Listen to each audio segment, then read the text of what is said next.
So in this lecture, we will discuss about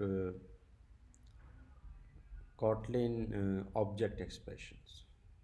So basically, there are anonymous classes in Kotlin and in other programming languages as well. And we can, if we want, we can create the instances of those classes, and those instances also the anonymous objects of anonymous classes. So the big difference is there, where we what is the need of these sort of objects. The need is that if we want to create an object that is one time use. For example, let's suppose we have a val. Let's suppose we can say there is an object, temporary object. You can say you want to have values in it. That is an object.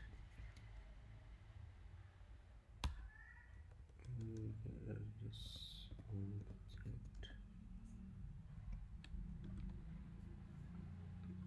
and because we are not assigning any type to this object, so the default type it will take is any. And let's suppose we have sort of properties where the first value, let's suppose say f1, and there is second value var second, suppose says s1, and suppose we have say message around that, which is equal to hello Kotlin programmers. Kotlin programmers, right?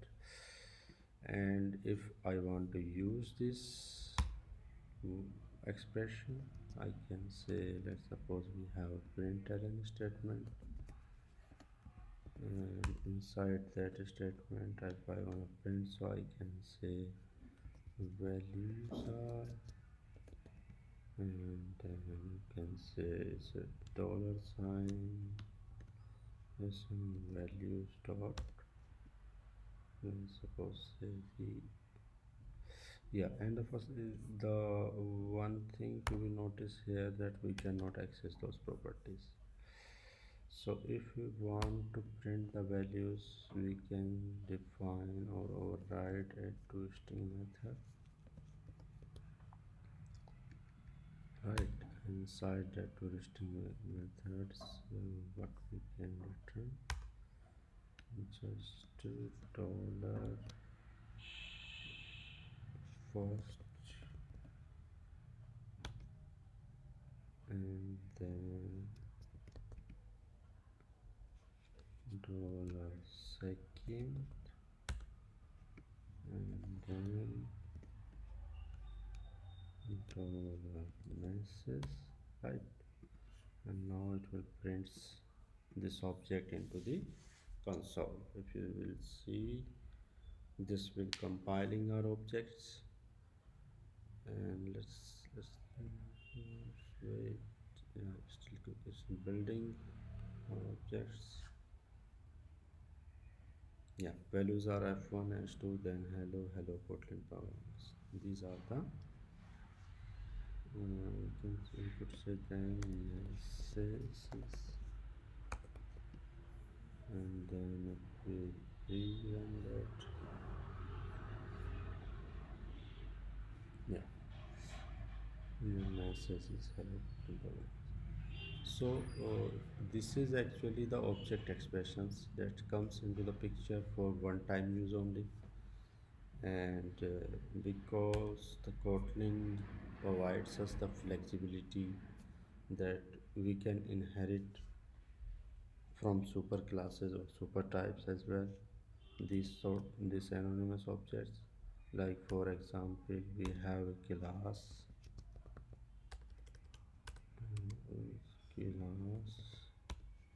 A, and this class sort of having constructor Let's suppose it takes x, so type int and has a value var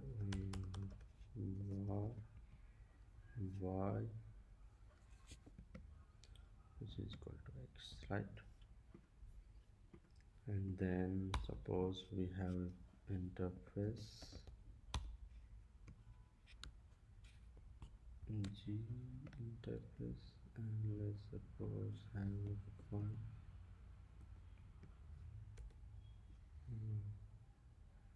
in that interface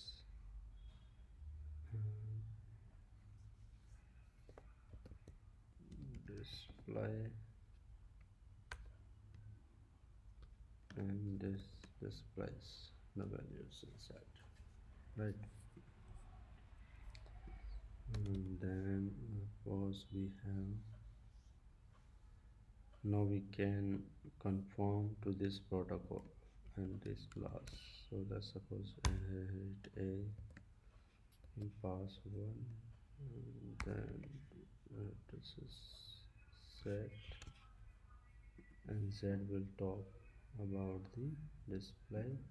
So what we have to do, we have to override on display. This is okay,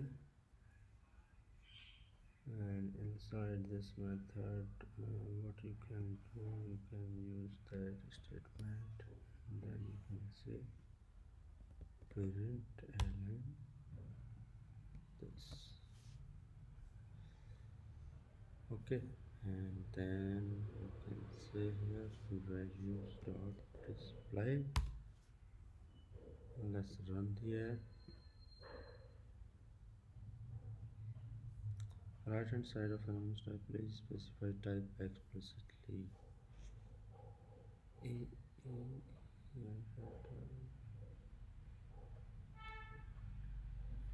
yeah, so this a should be an open class, right?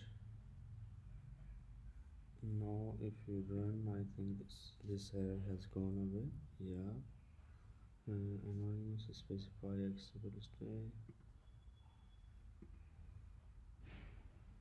Right hand side has anonymous type, and we can see we have an open interface as well. What's that?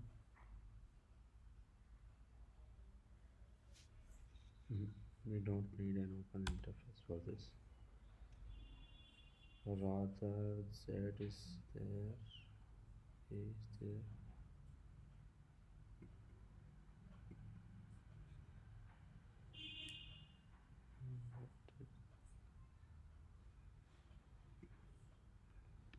Yes, so it requires a type.